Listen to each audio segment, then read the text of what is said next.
학개 2장 20절에서 23절 말씀. 그달 24일에 여호와의 말씀이 다시 학개에게 임하니라.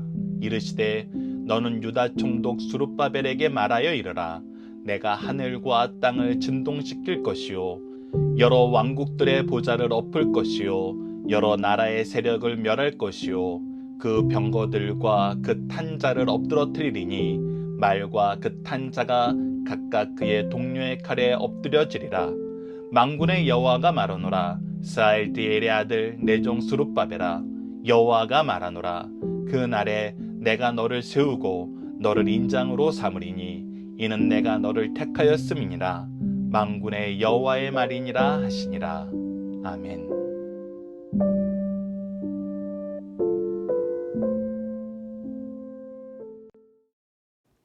안녕하세요. 승리한 상가족 여러분, 그리고 강성성경연구원 여러분, 오늘은 학개에서 2장 20절에서 23절 말씀을 하나님께서 최후 승리를 주신다라는 제목으로 함께 말씀을 나누도록 하겠습니다.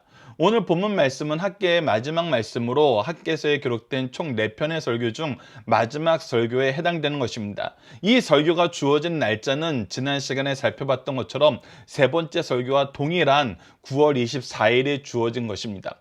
우리가 지난 설교는 하나님께서 예배의 거룩함에 대해서 이야기하기 위해서 제사장들에게 질문하라 그러고 하나님이 가르쳐준 성결한 예배, 거룩한 예배, 바른 제사 제도에 대해서 얘기하면서 이것이 얼마나 중요하고 하나님께서 이것을 회복시키길 원한다는 것을 끊임없이 말씀하시고, 잘못했을 때 하나님의 징계를 기억하라 그러고 앞으로는 하나님의 축복이 있을 것이니까 이 안에서 하나님의 뜻 안에서 머물라고 얘기하면서 내적인 거룩함과 성결함에 대해서 우리에게 강조하고, 이 일에 쓰임받는 제사장들에게 이 책임이 있음을, 이것을 잘 수행해야 됨을 가르쳐주는 말씀이었습니다.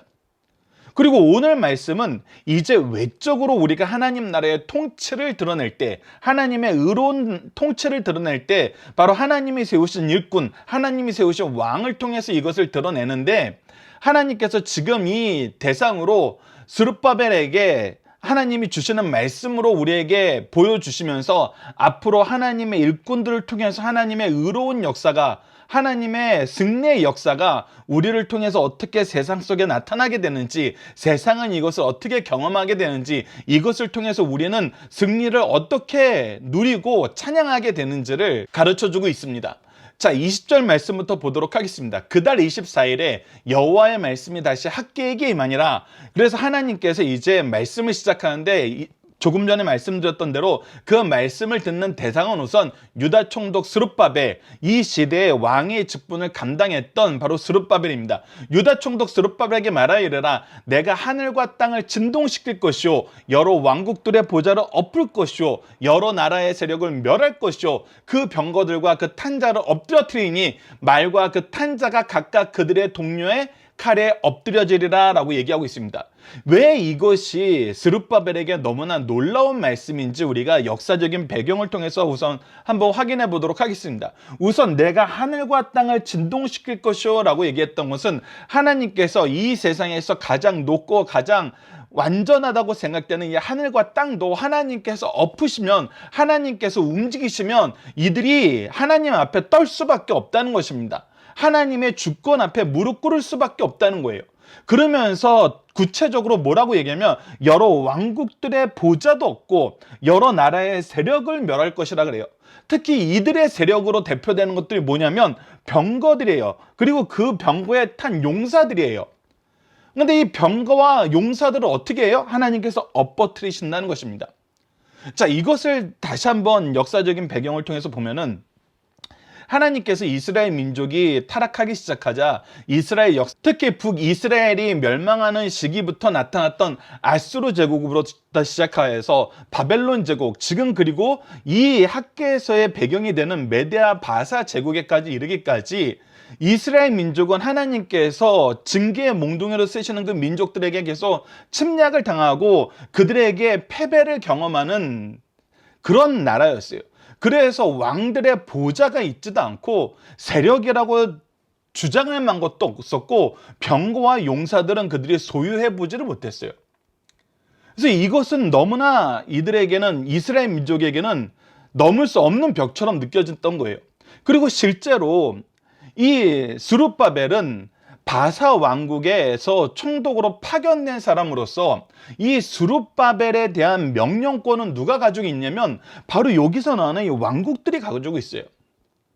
그리고 실제로 예루살렘 성전의 회복이 느려졌던 것은 뭐냐면 주위에 있는 여러 나라들이 계속 민원을 제기를 하는 거예요. 이들이 성벽을 쌓는 것이 수상하다, 반란을 꿈꾸는 것 같다, 이들이 하는 일은 정말 왕에게 충성하는 일이 아니다 라고 하면서 끊임없이 정치적으로 고발을 이어나가고 모함을 이어나가니까 이 스룹바벨 입장에서는 자기를 파견한 그 나라에서 계속 제재가 들어오는 거예요. 그러니까 지금 나는 하나님의 일꾼으로서, 하나님이 세우신 왕으로서 하나님이 기뻐하시는 일을 해야 되는데 현실적으로는 지금 나는 어떤 상태에 있냐면 이 세상 나라에, 오히려 그 세상 나라의 주권에 지금 엎드려 있고 이러한 제재들 때문에 내가 기쁘게 나아갈 수 없고 항상 어려움과 고민과 갈등과 여러 가지 문제들을 해결해야 될 것이 너무 많았다는 거예요. 근데 하나님께서 성전 재건을 약속하시고 예배 회복을 약속하시면서 이제 마지막 말씀으로 스룹바벨에게 걱정하지 말라는 거예요. 너를 괴롭히는 나라들, 지금 너희들이 보기에 두려워하는 나라들 다 하나님께서 통치하고 계시고 하나님께서 엎으신다는 거예요. 그 세력들을 징계하신다는 거예요. 그래서 무엇으로 나타나니까 말과 그 탄자가 각각 그의 동료들의 칼에 엎드려지리라. 그러면서 심판할 때 어떻게 심판하냐면 이들이 서로 싸워서 자멸하게 만드신다는 거예요. 그러니까 이 모든 것은 하나님의 주권적인 섭리 안에서 이루어지는 것이고 하나님의 통치 안에서 이루어지는 것이고 하나님의 역사가 이 세상에 나타나면은 하나님의 일꾼들은 더 이상 두려울 게 없어진다는 것입니다. 그러면서 굉장히 중요한 말씀이 23절 말씀입니다. 자, 23절이 오늘의 핵심입니다. 만군의 여호와가 말하노라, 스알디엘의 아들 내 종 스룹바벨아가 여호와가 말하노라, 그날에 내가 너를 세우고 너를 인장 삼으리니 이는 내가 너를 택하였음이니라 라고 얘기해요. 자, 하나님께서 이 스알디엘의 아들 스룹바벨을 세우신다는 거예요. 세우고 나서 인장을 주신다는 건 뭐예요? 왕의 인장을 빼서 그에게 줌으로써 네가 앞으로 하는 일, 네가 앞으로 실행하는 일은 누구의 일로 만들겠다는 거예요? 내가 하는 일로 만들겠다는 거예요. 너를 통해서 내 일을 이루겠다는 거예요. 그래서 너는 나의 권위를 가지고 세상으로 나아가게 된다는 거예요. 하나님께서 너에게 능력을 주시고 너에게 이 권위를 위임해 주심으로써 사람들이 너가 하는 일을 통해서 내가 하는 일을 보게 되고 네가 하는 일이 내 뜻임을 인정하게 만든다는 거예요. 즉 능력을 주신다는 것입니다. 그래서 세우신다는 건 먼저 선택하신다는 거예요. 하나님의 선택하심이 있다는 것입니다. 택하심이 있다는 거예요. 그리고 능력 주셔서 어떻게 하겠다는 거예요? 승리하게 하시겠다는 거예요. 반드시 이기게 하시겠다는 거예요. 이것을 우리가 영적인 표현으로 바꾸면 무엇 하겠다는 거예요? 반드시 하나님이 기뻐하시는 영혼들에 대한 열매를 맺게 만드신다는 것입니다. 즉 구원의 역사를 너를 통해서 이루어 주신다는 거예요. 그래서 하나님께서 하나님의 일꾼을 통해서 일하시는 걸 기뻐하시는데 이 일꾼을 통해서 일하실 때 항상 보여주시는 모습이 뭐냐면 이사야서 43장 1절로 7절의 말씀에 잘 나타나는데 우선 1절 말씀을 보시죠. 야곱아 너를 창조하신 여호와께서 지금 말씀하시니라, 이스라엘아 너를 지으신 이가 말씀하시니라. 자, 창조하셨다, 지으셨다. 내가 먼저 하나님께 반응하는 거예요. 하나님이 나를 먼저 주권적으로 선택하시고 나를 지어주신 거예요. 하나님이 일하셨다는 거예요. 창조하셨다, 만드셨다는 것은 내가 무엇을 한 것이 아니라 하나님이 일하셨다는 거예요. 너는 두려워하지 말라. 내가 너를 구속하였고 내가 너를 지명하여 불렀나니 너는 내 것이라. 그래서 하나님께서 나를 선택하셔서 나를 불러서 나보다 먼저 일하고 계신다는 거예요. 하나님이 하나님의 종을 부르실 때는 하나님이 일하지 않고 우리에게 일을 시키는 것이 아니라 우리를 통해서 하나님을 드러내기 위해서 항상 하나님께서 먼저 일하시고 그 선택 안에서 우리를 붙잡아 주시고 계시기 때문에 우리가 두려워할 게 없다는 거예요. 그러면서도 단순히 우리를 선택하여서 우리를 보내는 걸로 끝내는 것이 아니라 우리에게 능력 주시고 우리와 함께 하셔서 우리가 모든 것을 이길 수 있게 하세요. 그것이 이제 2절부터 4절까지 나타난 겁니다. 내가 물 가운데 지날 때 내가 너와 함께 할 것이라. 하나님은 나에게 사명을 맡기고 네가 잘해봐 하고 이게 보내놓고 끝나는 것이 아니라 이 세상 왕과 세상 시스템하고는 달라요.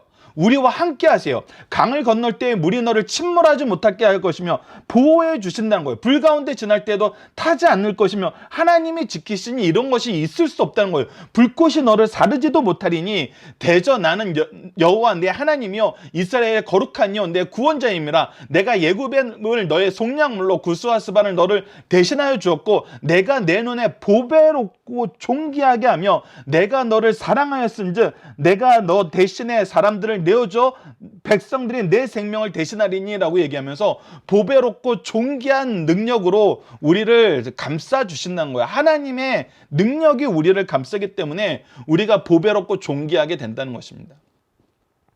그래서 이것은 인장을 삼으라는 걸로 연결되어서 어떻게 표현이 되냐면 하나님께서 우리를 쓰심을 세상이 보게 만들고 하나님이 우리를 얼마나 사랑하심을 세상이 깨닫게 만든다는 거예요.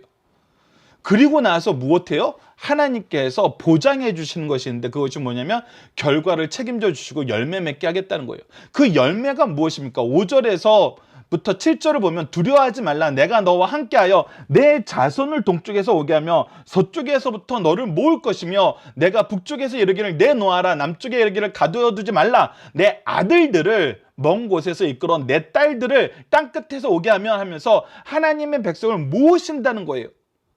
하나님께서 하나님의 생명 주시로 작정된 자들은 다 모아서 우리로 하여금 이 영적인 열매를 통해서 하나님께 감사하게 만든다는 거예요. 이것은 우리가 사도행전을 통해서도 분명히 드러나는 거죠. 하나님께서 하나님의 일꾼들을 먼저 부르시고 원사도들은 예수 그리스도를 통해서 먼저 부르시고 사도 바울 같은 경우는 창세전부터 사랑하신 그 뜻을 통해서 태에서부터 하나님께서 계획을 잡고 사도 바울을 잘 양육하셔서 다메섹 도상에서 직접 불러서 하나님의 일꾼으로 쓰시기를 미리 작정하시고 부르신 거잖아요. 그리고 뭐 했어요? 항상 능력 주시고 항상 동행해 주셨어요. 정말 예수님밖에 할 수 없었던 그 놀라운 일들을 우리가 요한복음 14장 12절에서 예수님이 직접 약속하셨던 것처럼 정말 놀랍게 예수님이 하시던 일을 그들도 할 수 있었어요. 사도들도 할 수 있었어요. 그리고 항상 결과는 뭐였어요? 말씀이 힘을 얻느니라, 흥왕하느니라, 믿기로 작정되는 다 믿게 되었더라 하면서 이 영적인 열매를 맺게 됨을 하나님의 백성들이 하나님 앞으로 나오게 됨을 우리에게 가르쳤잖아요. 그래서 7절 말씀을 보시죠. 내 이름으로 불려주는 모든 자 곧 내가 내 영광을 위해서 창조한 자들을 오게 하라. 그를 내가 지었고 그를 내가 만들었느니라 라고 얘기하면서 하나님께서 이 일을 우리를 통해서 이루신다는 것입니다. 그래서 하나님의 일꾼으로 부르심을 받은 사람들은 우리가 하나님 일에 쓰임받을 때에는 항상 우리가 이 세 가지를 확인하게 돼요. 내가 이 자리에서 이 일을 하기 전에 하나님께서 먼저 일하셨어요. 그리고 내가 무엇인가 잘해서 이 일에 쓰임받는 것이 아니라 하나님이 은혜로 나를 선택하셨다는 거예요. 그리고 선택하셔서 이 일을 하게 하실 때에는 우리에게 필요한 능력을 주시고 우리와 함께 해주세요. 우리에게 자녀를 낳게 하신 때에는 하나님께서 우리가 이 자녀를 하나님의 자녀로 하나님이 기뻐하시는 모습으로 양육할 수 있도록 우리에게 능력을 주시고 이 아이를 잘 말씀으로 하나님의 은혜로 양육할 수 있도록 우리와 동행해 주신다는 거예요. 그래서 우리가 그 방향에 우선순위를 두고 하나님이 기뻐하시는 방향으로 나아가야 돼요. 우리가 학개서를 통해서 끊임없이 반복적으로 다른 성경 말씀을 통해서도 보게 되는 건 뭐냐면 하나님의 은혜와 하나님의 계획의 뜻이 있고 이것을 이룰 하나님의 계획을 알게 하시고 능력을 주시고 모든 은혜로 우리를 풍성케 하셨는데 우리가 엉뚱한 길로 가버렸던 거잖아요. 그럴 때는 하나님께서 징계하시지만 우리가 그의 기뻐하시는 길로 갈 때는 하나님께서 우리에게 필요한 모든 것을 공급해 주신다는 것입니다. 그리고 더 놀라운 건 뭐냐면 세상으로 갔을 때는 우리가 세상 그 누구도 자기가 얻었던 성공을 당신들도 똑같이 얻을 거라고 누구도 보장을 못해요. 완전한 보장을 해줄 수 있는 존재는 아무데도 없어요. 그래서 사실 많은 사람들이 독서를 해보면은 참 간절한 마음으로 다가갔는데 결국 아무것도 아니게 된 것 중에 가장 많은 퍼센테이지를 차지하는 책 중에 하나가 자기 개발서라는 거예요. 누구의 성공담이라는 거예요.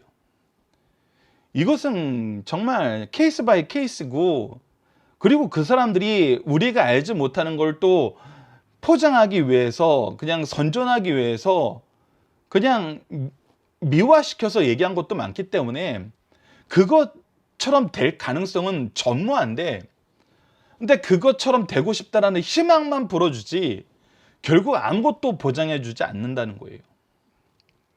근데 세상 모든 것이 그러거든요. 근데 확실하게 결과를 책임져 주시는 것, 특히 하나님께서 약속해 주신 그 결과는 반드시 책임져 주시는 것, 그것이 바로 하나님의 역사라는 것입니다. 하나님이 우리를 통해서 이루실 때 우리에게 약속하신 거란 거예요.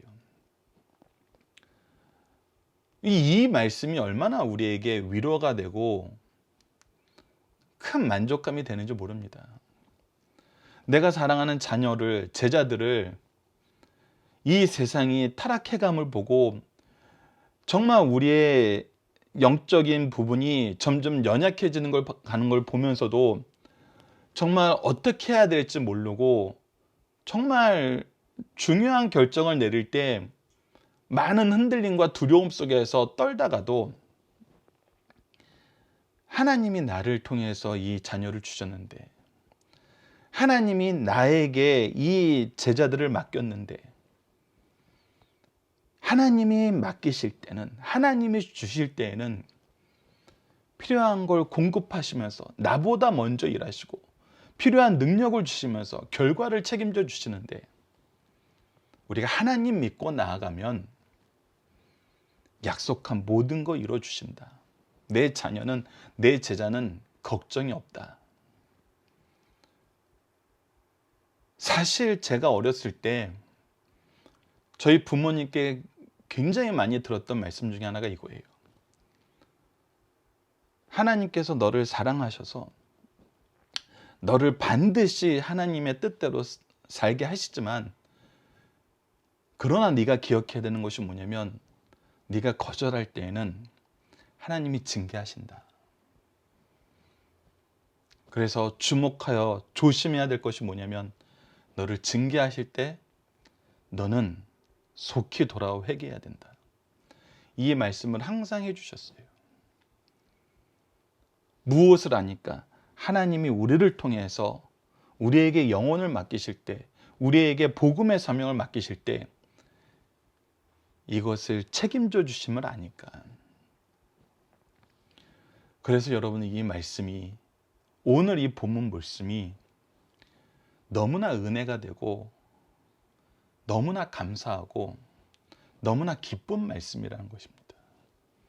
이 말씀은 정말 우리 교회사에, 우리 교회의 역사에, 우리 가문의 역사에 너무나 자주, 너무나 확실하게 성취된 말씀이에요.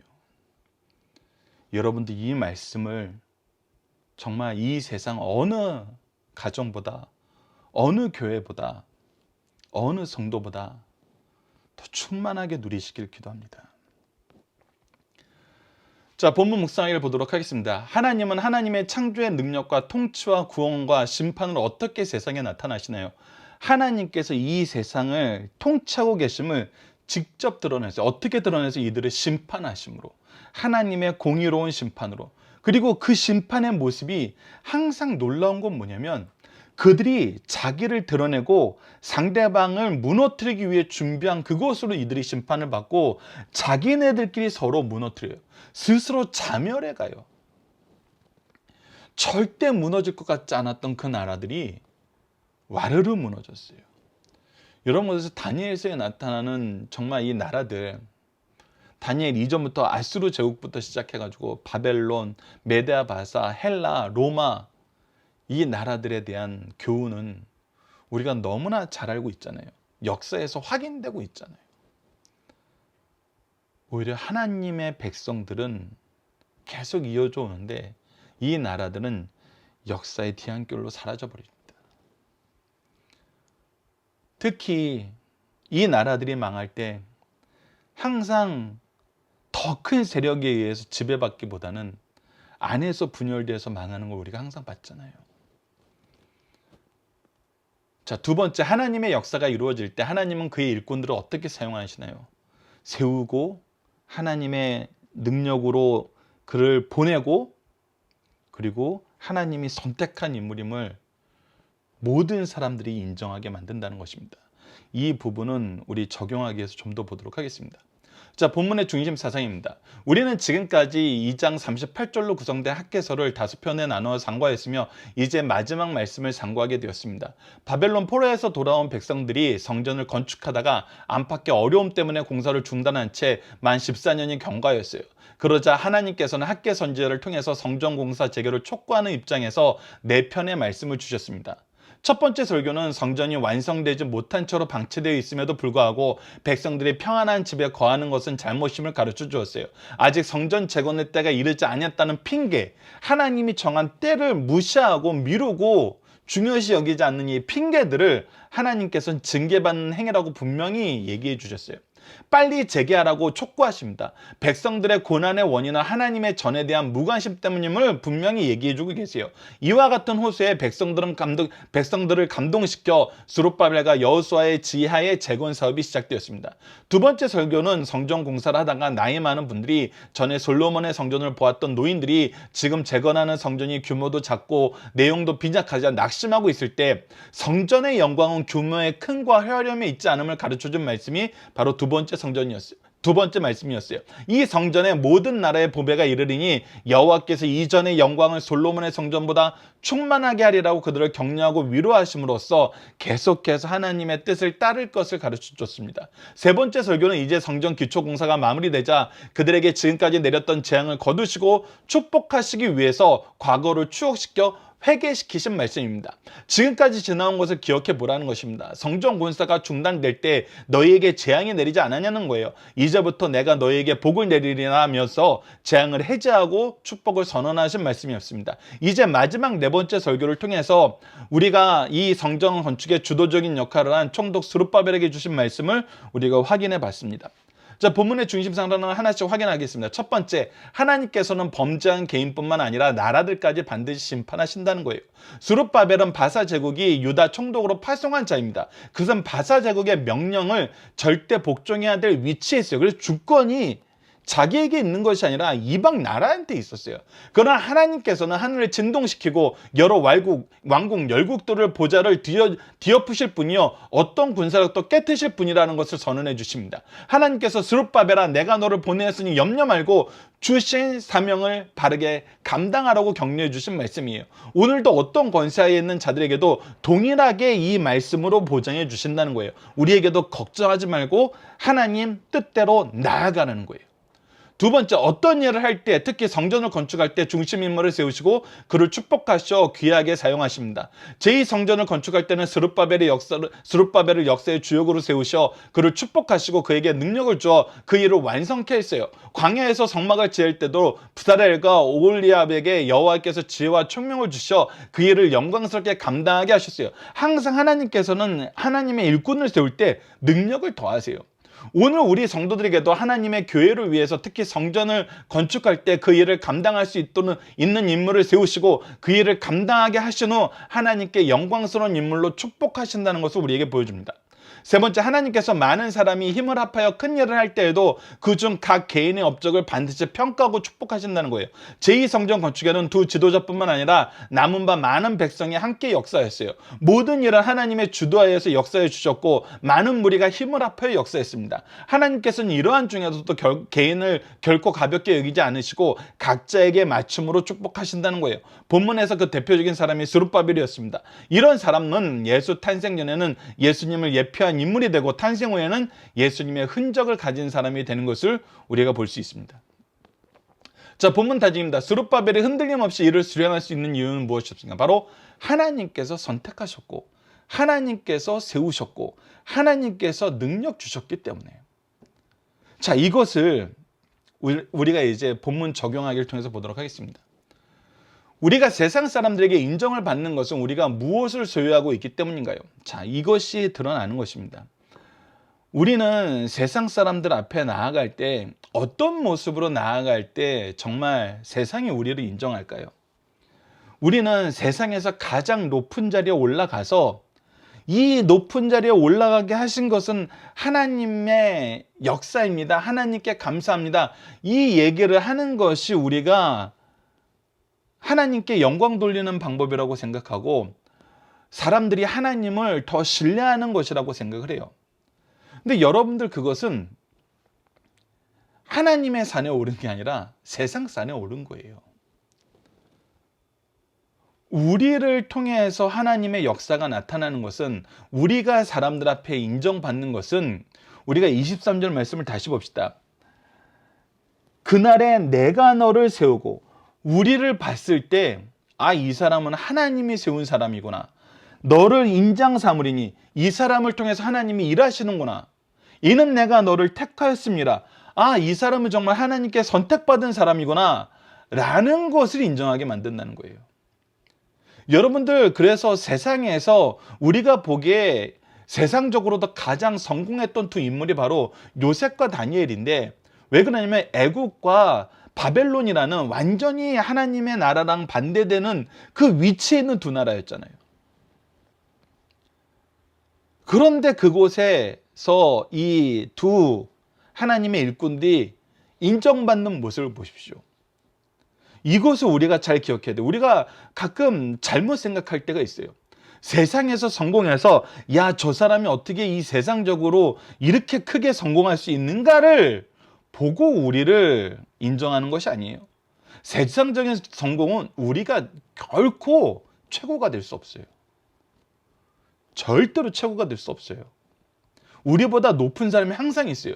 그러니까 우리보다 높은 사람이 보기에는 우리는 뭐한 사람이 되는 거예요. 별거 아닌 사람이 돼버리는 거예요. 더군다나 그 사람이 하나님을 믿지 않으면은 자기가 생각하는 것이 하나님의 방법보다 더 지혜롭고 높은 것이 돼버려요. 그들의 산에 올라가지 않아요. 그래서 이 창세기 말씀과 다니엘서 말씀을 잘 봐야 됩니다. 창세기 41장 38절로 40절을 보시죠. 바로가 그의 신하에게 이르되 이와 같이 하나님의 영에 감동된 사람을, 주인공이 누구예요? 하나님의 영이에요. 감동된 사람이라는 건 뭐예요? 이 하나님의 영에 쓰임받는 사람이라는 거예요. 하나님께 쓰임받는 사람이라는 거예요. 우리가 어찌 찾을 수 있어요? 그래서 그들이 감동한 건 뭐예요? 그들도 같이 놀란 건 뭐냐면 하나님이 이렇게까지 쓰시는 사람이 있구나라는 것을 인정하게 될 때예요.